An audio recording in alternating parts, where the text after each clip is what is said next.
큰 은혜와 능력과 기쁨과 감사와 주의 살아계신 은총이 우리 모두에게 풍성하게 임하게 될 줄로 믿습니다.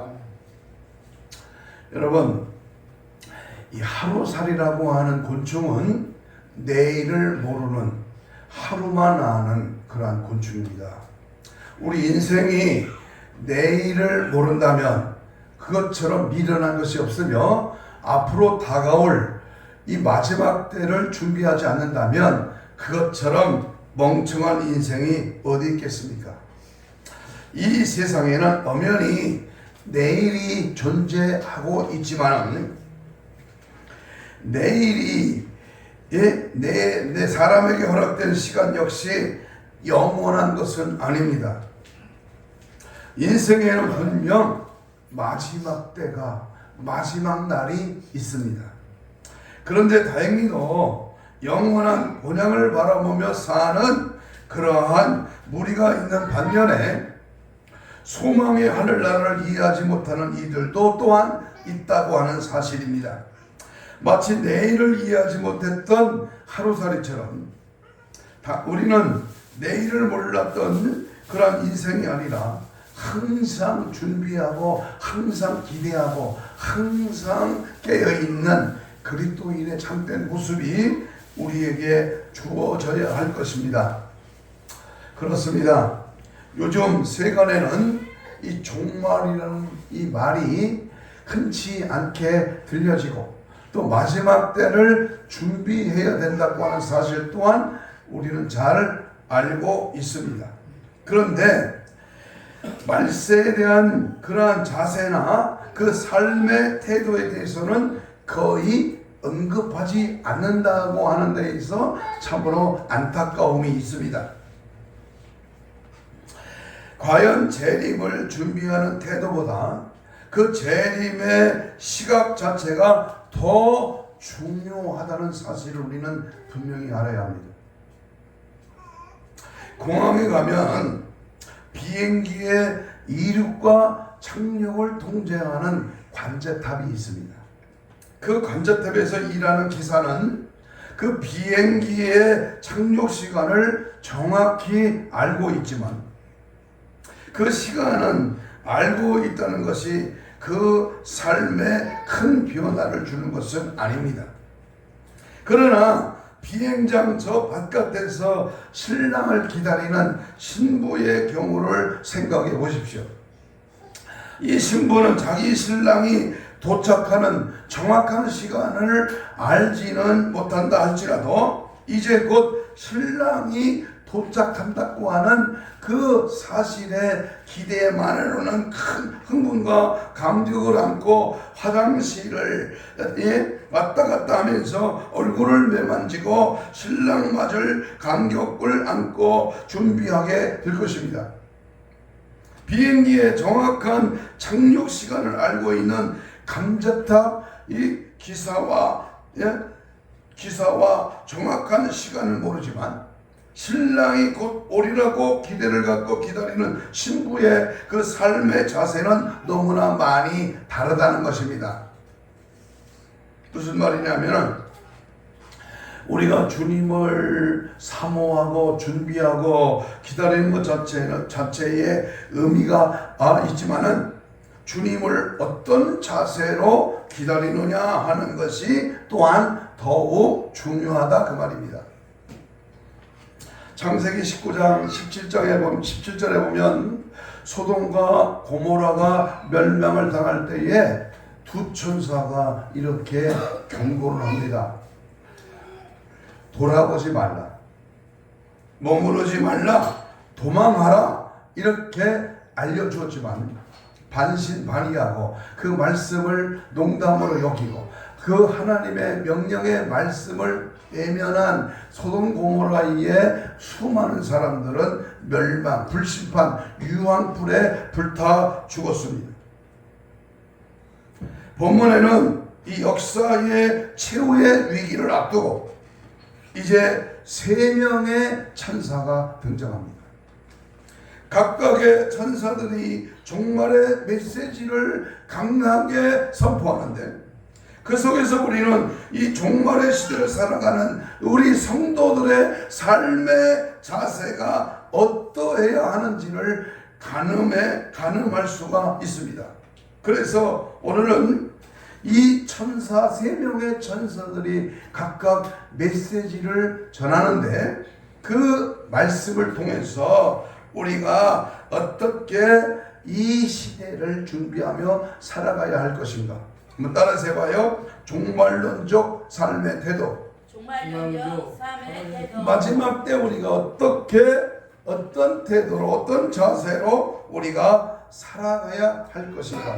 우리는 분명히 3명의 천사가 계시록 14장 오늘 본문에서 가르쳐 경고하고 있다는 사실입니다.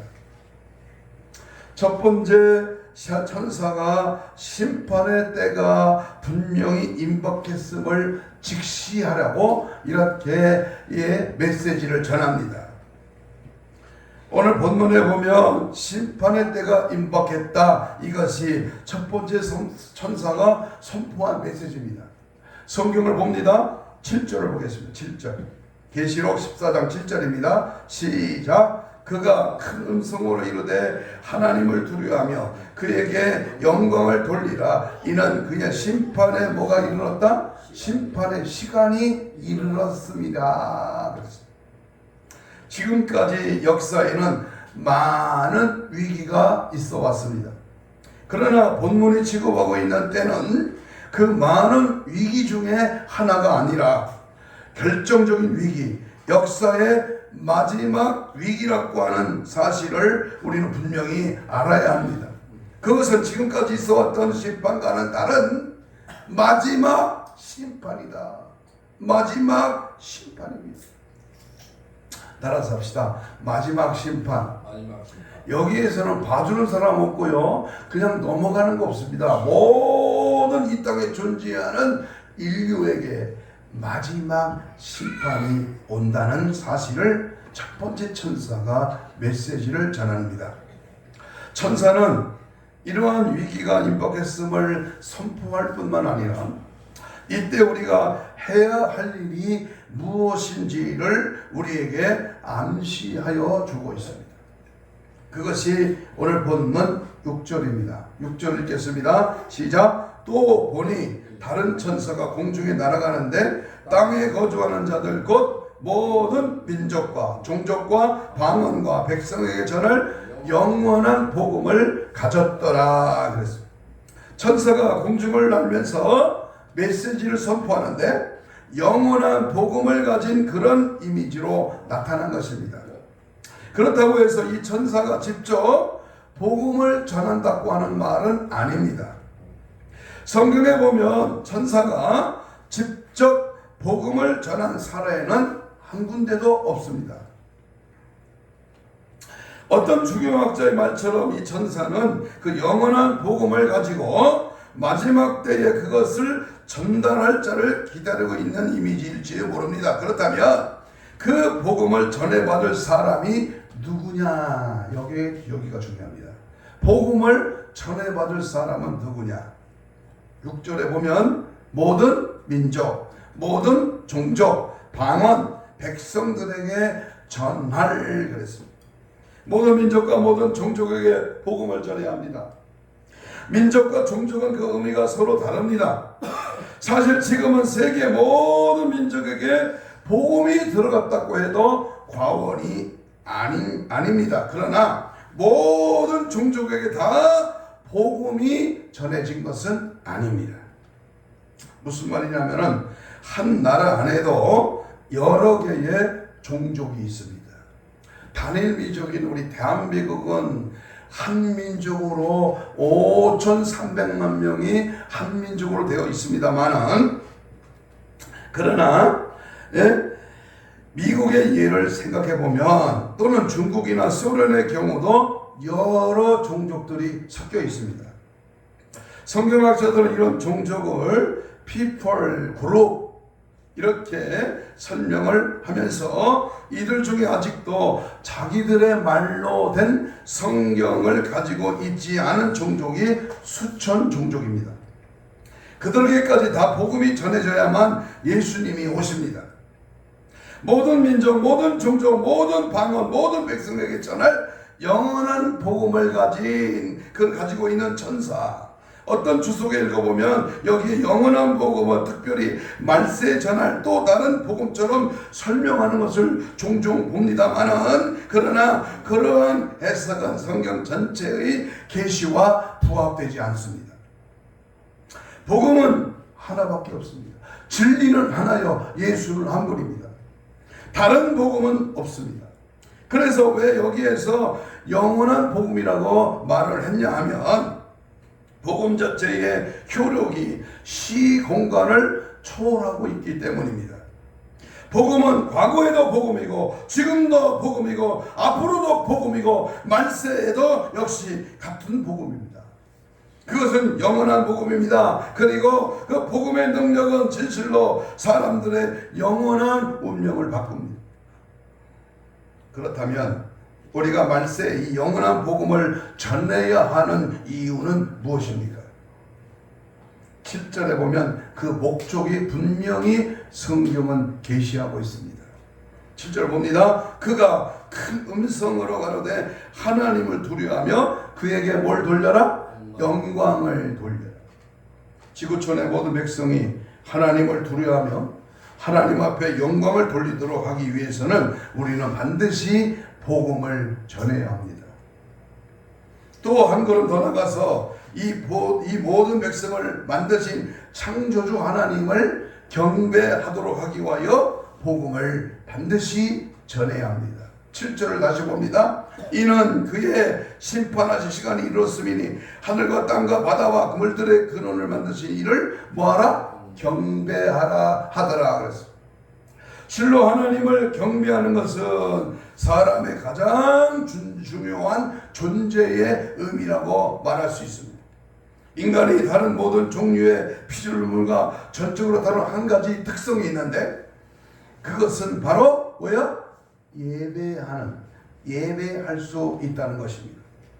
하나님은 인간을 지으실 때에 하나님을 바라보고 예배할 수 있는 존재로 지으셨습니다. 영이신 하나님을 닮아서 영으로 피조물인 인간이기에 하나님을 예배할 수 있는 중요한 특성을 갖는 것입니다. 개가, 짐승이 또는 원숭이가 하나님께 예배드리는 적은 없습니다. 그러나 하나님의 영이 들어온 인간은 반드시 창조주 하나님을 경배하는, 하나님을 예배하는 그 일이 가장 우리 인간의 존재의 목적입니다. 그러므로 아직도 예배를 배우지 못한 사람, 나를 지으신 나의 창조주 하나님을 경배하는 것을 배우지 못한 사람은 인간으로서의 존재 의의를 상실한 것입니다. 말세는 그들에게 때가 얼마 남지 않았다는 사실을 분명히 보여주고 있습니다. 그들을 향한 심판의 때도 도래하고 있습니다. 시간이 없습니다. 속히 복음을 전해야 합니다. 지구촌의 모든 사람들이 복음을 받고 그들을 창조하신 영광의 창조주 하나님께 경배하게 하기 위해서 말세에 등장하는 이 첫 번째 천사는 그 심판의 시기가 도래했음을 선포하고 경고하고 있습니다. 그것이 첫 번째 오늘 천사의 메시지입니다. 그러므로 마지막 때를 분별할 수 있는 지혜를 항상 하나님께 구하고, 원수, 마귀, 사탄, 귀신이 자기의 때가 얼마 남지 아니하여 최후의 발악을 하고 있는 시점에 게으르거나 나태하거나 세상과 짝하지 아니하고 영원 설리는 생명의 복음을 전하며 하나님을 두려워하며 하나님을 영화롭게 해드리는 그러한 믿음의 생활로 우리의 삶의 방향을 전환함으로써 승리의 기쁨을 누리는 그러한 축복의 삶으로 날마다 기도에 무릎을 꿇고 신부단장하시기를 주님의 이름으로 축복합니다. 두 번째, 이 천사의 메시지는 음행으로 무너졌도다 라고 하는 사실을 알아야 합니다. 성경 오늘 본문 바벨론이 무너졌도다. 두 번째 천사가 8절에서 이렇게 말합니다. 한번 읽겠습니다. 8절 시작. 또 다른 천사고 둘째가 그 뒤를 따라 말하되 무너졌도다 무너졌도다 큰 성 바벨론이여 모든 나라에 그의 음행으로 말미암아 진노의 포도주를 먹이던 자로다 하더라. 성경에서 바벨론은 항상 하나님을 거역한 세속성의 상징입니다.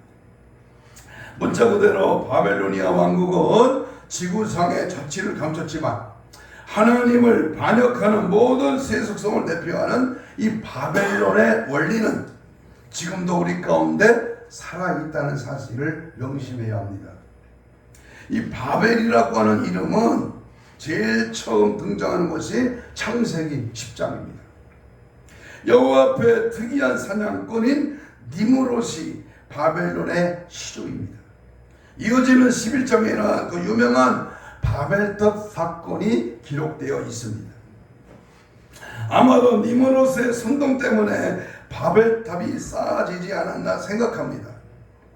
이 바벨탑 사건이 보여주는 가장 중요한 교훈이 무엇입니까? 그들은 하나님이 우리를 진노하실 것에 대비해서 다시는 흩어지지 말자고 똘똘 뭉쳐서 이제부터 우리의 이름을 내자고 하면서 바벨탑을 쌓았습니다. 하나님의 이름이 아니고 우리의 이름을 내자고 하는 이 주장입니다. 그것은 하나님을 반역한 인간 중심의 문화, 인본주의의 문화를 나타내고 있습니다. 하나님을 거스리는 이러한 모든 사고방식과 노력을 상징하는 이것이 바로 바벨론입니다.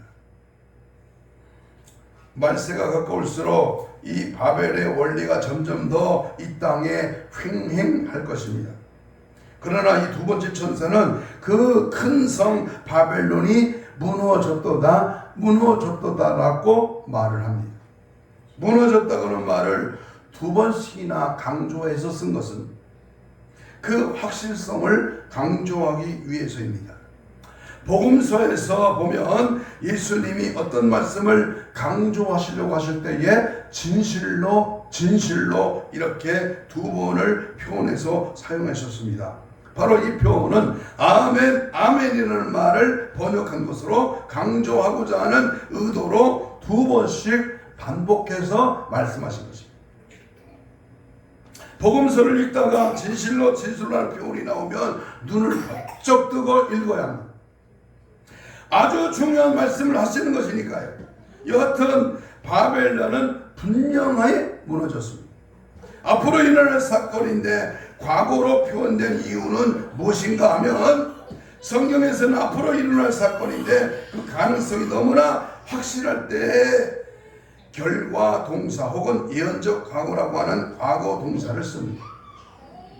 여기에서도 하나님을 대적하는 모든 세속성이 기어이 무너질 것이기에 과거 시제로 쓴 것입니다.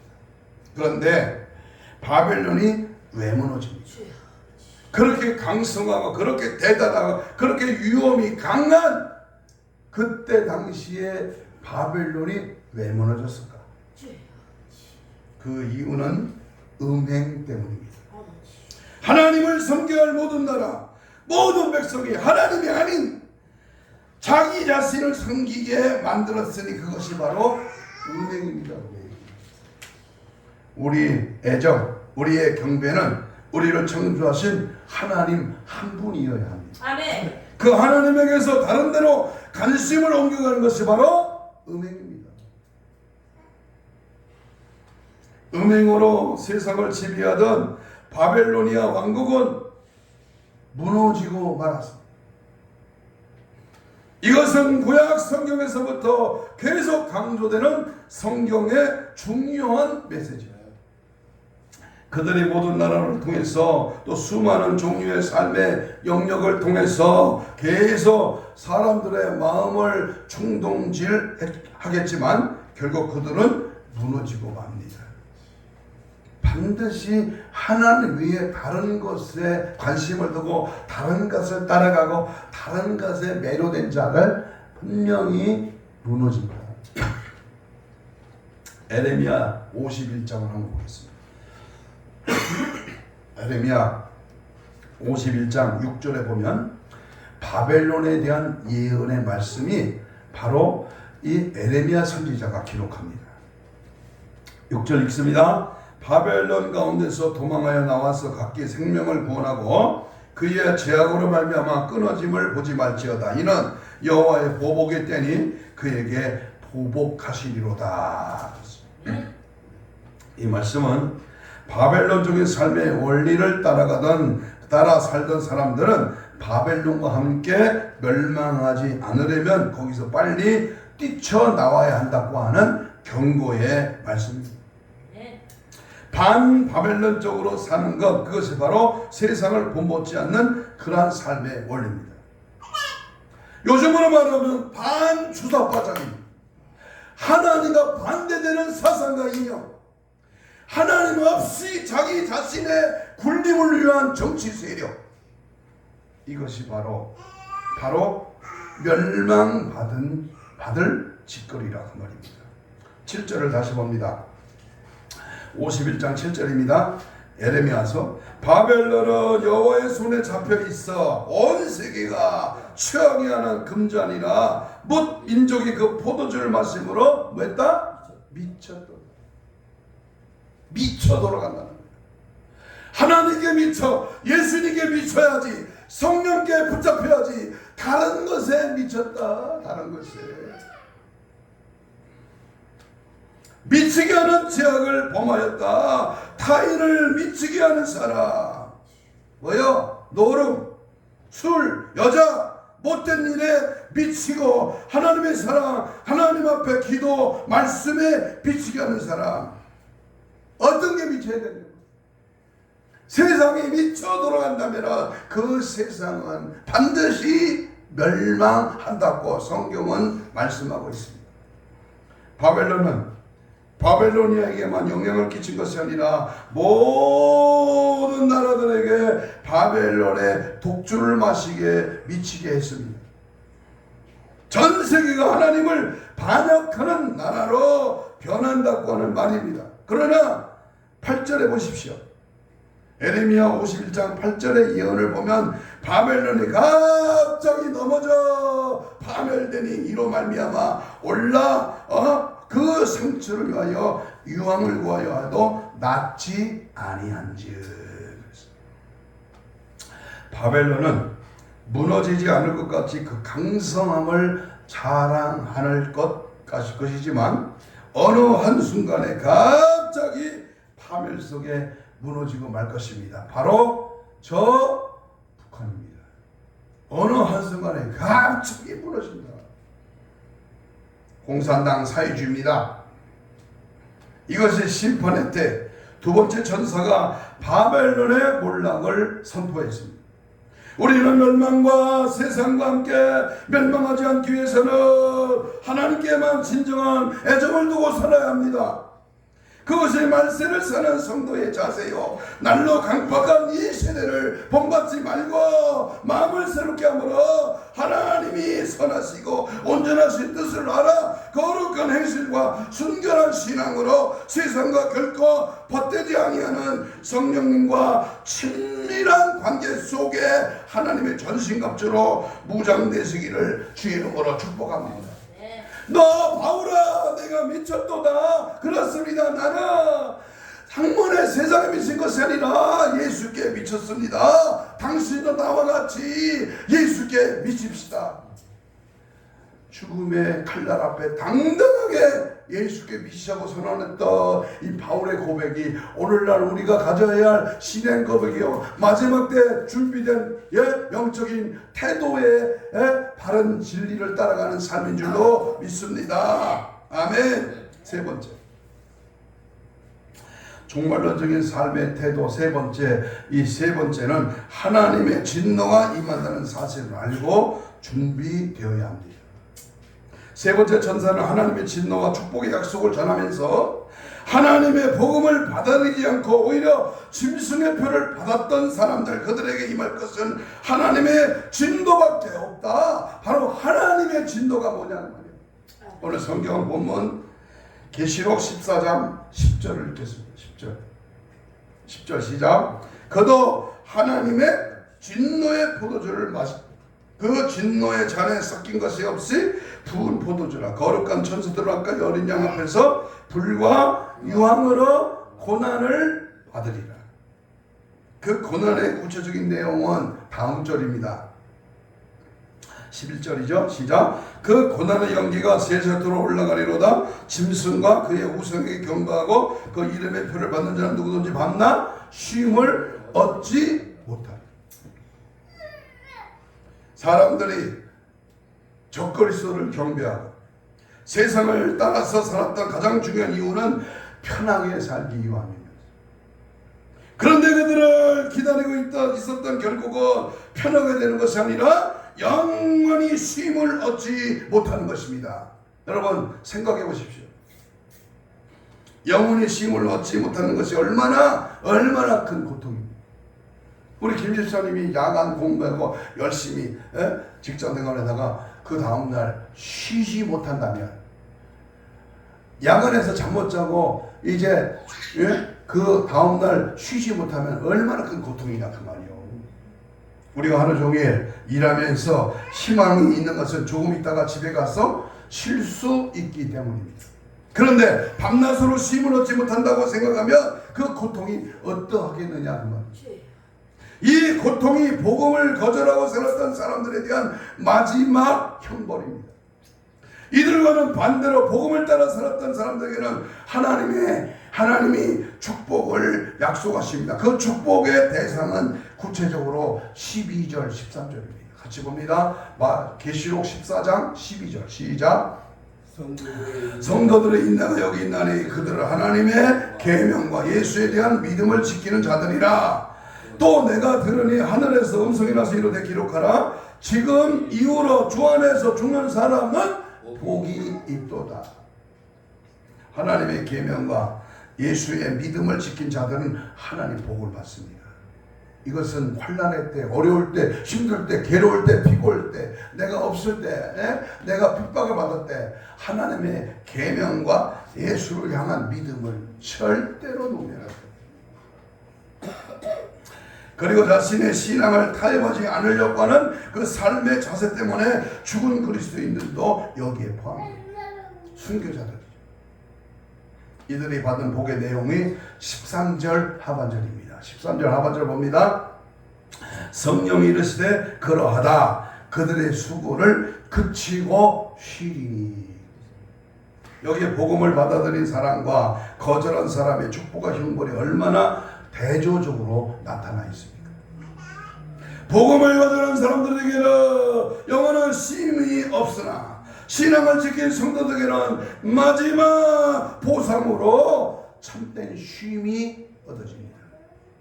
인생의 진정한 승리자는 마지막에 쉴 수 있는 자, 마지막 유쾌하게 눈을 감을 수 있는 자, 하나님의 영원한 안식에 들어갈 수 있는 자, 하루에 일을 다 마치지 못한 상태에서 쉬면 제대로 쉴 수가 없습니다. 또 마치긴 마쳤는데 부당한 방법으로 마쳤을 때도 편안히 쉴 수가 없습니다. 그래서 레오나르도 다빈치는 잘 보낸 하루가 평안한 잠을 가져다주고 잘 보낸 일생이 편안한 죽음을 가져다 준다 이렇게 말했어요. 저는 장례식장 가서 예배를 있는데 꼭 이 계시록 14장 13절 말씀을 꼭 이제 설교합니다. 주 안에서 죽는 자가 복입니다. 이제 그 행한 대로 당신이 지금까지 살아온 삶의 행한 대로 그 보상을 받는데 마지막 하나님 앞에 열심히 믿음으로 산 자는 참된 쉼을 얻으리라. 그래서 이분은 지금 쉼을 얻고 있다. 그래서 머지않아 우리 다시 그분을 만날 수 있다. 이렇게 이제 설교를 하곤 합니다. 여러분, 주 안에서 죽는 자들이 복이 있습니다. 주 안에서 죽는 자들은 주 안에서 살았던 사람들입니다. 다시 말하면 하나님의 말씀을 따라 그분의 계명을 지키고 예수를 믿는 믿음을 가지고 살았던 사람들, 윤리적 성실성과 하나님에 대한 인격적인 성실성을 가지고 주님을 신뢰하며 살았던 그러한 사람들, 그들만이 주 안에서 죽을 수가 있습니다. 그리고 그들을 기다리고 있는 것은 진정한 안식입니다.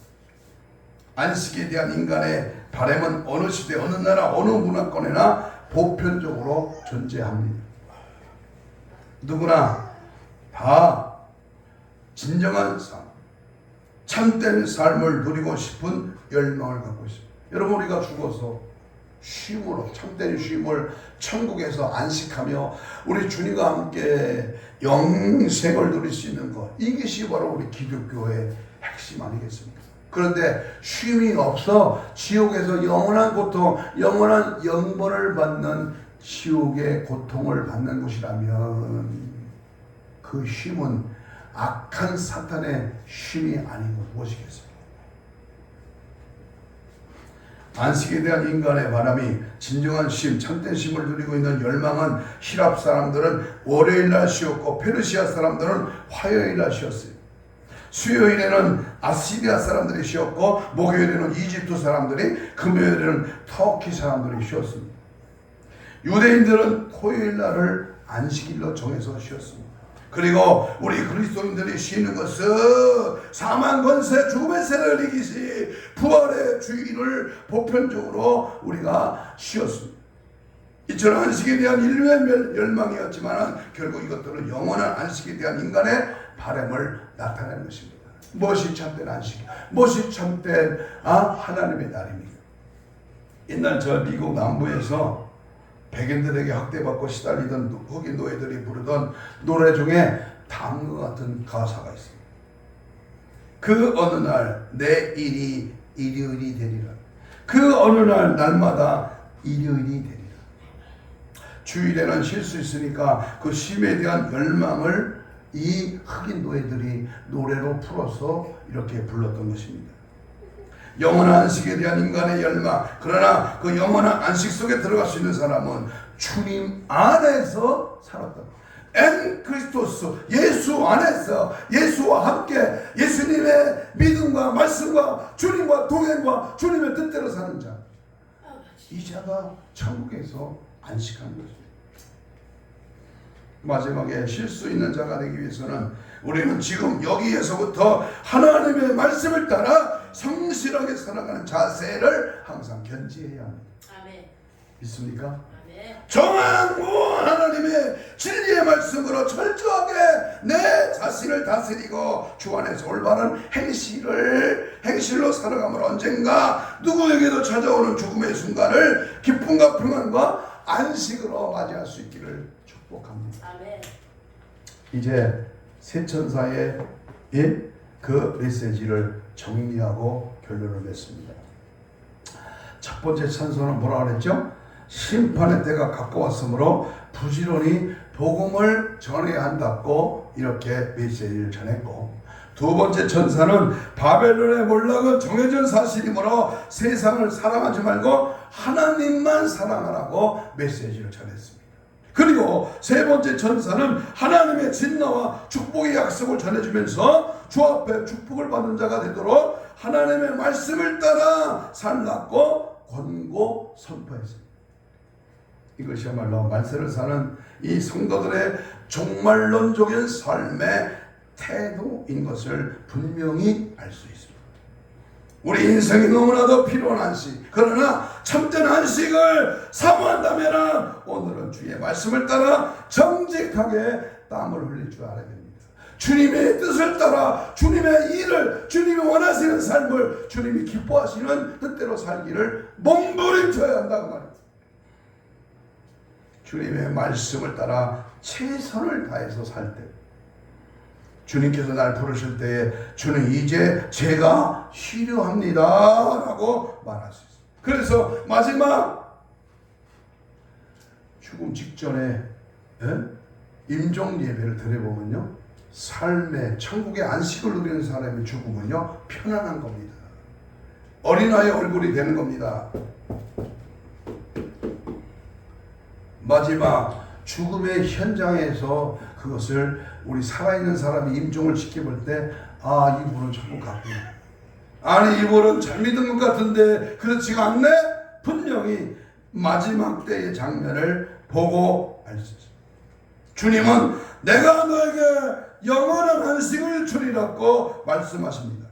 이제 우리는 이렇게 기도해야 됩니다. 하나님, 마지막 날에 내 멋진 영원한 안식을 위해서 말세라고 하는 이때에 더 하나님의 복음을 전하며 하나님을 사랑하며 하나님 말씀을 따라 사는 오늘 나와 여러분 우리 모두가 되게 하여 주시옵소서라고 이렇게 기도해야 될 것입니다.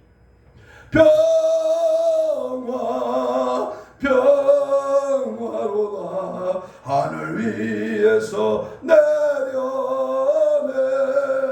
그 사랑의 물결이 영원토록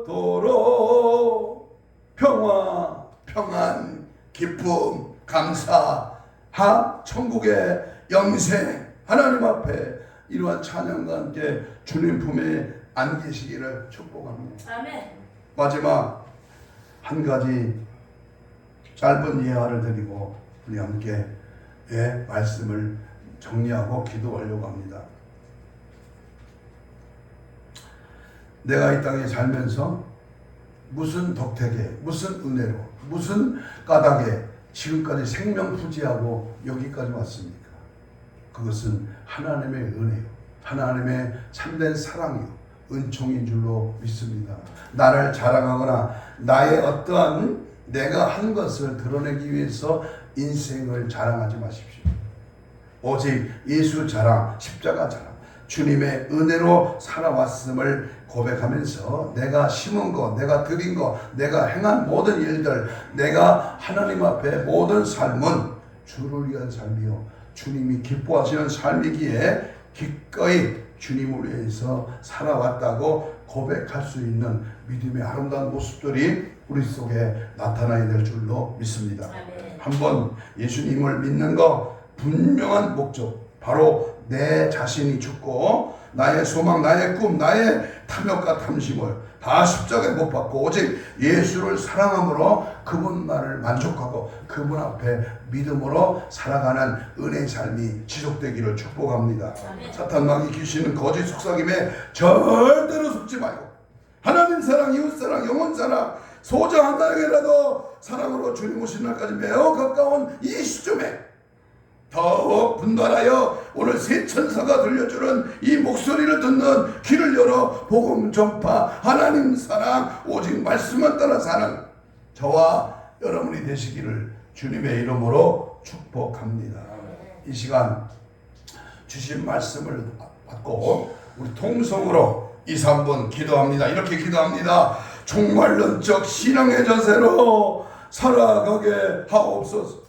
하나님의 진노의 날이 임박한 이 시대에 죽어가는 지옥 가는 영혼을 살리는 새 영 구원의 역사가 일어나게 하옵소서. 구령의 열정을 주시고 하나님을 사랑하고 주님의 말씀을 따라 살아가게 하옵소서. 주 뜻대로 주 말씀대로 주님의 영광을 드러내는 존귀한 자로 사용하여 주옵소서. 주님 맞이할 거룩한 신부단장으로 무장되어 재림의 신앙으로 준비되게 하옵소서. 주여 성창하며 동성으로 기도합니다.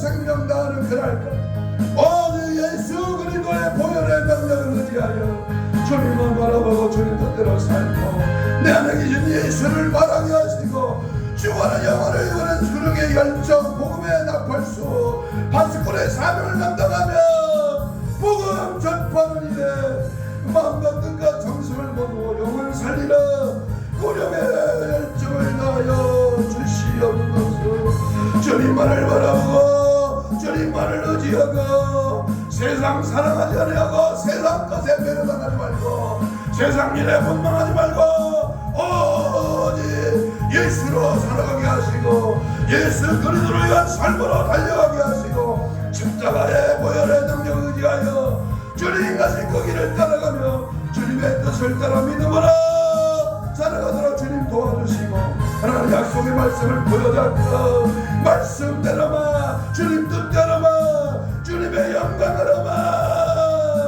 살아가는 은혜를 더하여 주시고 믿음으로 말씀으로 성령으로 붙들려 쓰임받는 자들로 주님 사용하여 주시고 주님 모시기 없던 믿음의 그릇으로 준비되어 아쉬운 열려내와 기다리고 준비하고 깨어있어 말씀과 기도로 전부하며 주님 모시기 없던 믿음의 삶으로 주를 의지하고 주님 바라보고 마지막 때를 승리하도록 주님 함께 역사하여 주시옵소서. 가슴에 손을 댑니다. 아픈 자는 병 부위에 손을 얹습니다. 사랑의 하나님 감사합니다. 오늘 믿음의 주여 온전케 하신 예수를 바라보며 말씀대로 손을 얹었습니다. 하나님 이 손은 주님의 피 묻은 손으로 믿고 얹었사오니 이 시간 예수의 피의 권세와 능력으로 채찍에 맞음으로 나음을 입은 주께서 우리의 신원실을 강건하게 하여 주옵소서. 힘줄 근육 세포 조직 마디 연골 피부나 정상으로 회복될지어다. 자지백자 오장력법 육적인 혼적인 영적인 모든 질병의 세력아 예수 이름으로 명하노니 지금 즉시 떠나가라. 아버지 마지막 때에 우리 세천사의 이 확실한 하나님의 메시지를 받고 믿음으로 살기를 방해하는 원수목이 샀던 귀신아 이 시간 나서 예수 명하노니 지금 즉시 떠나가라. 떠나가라.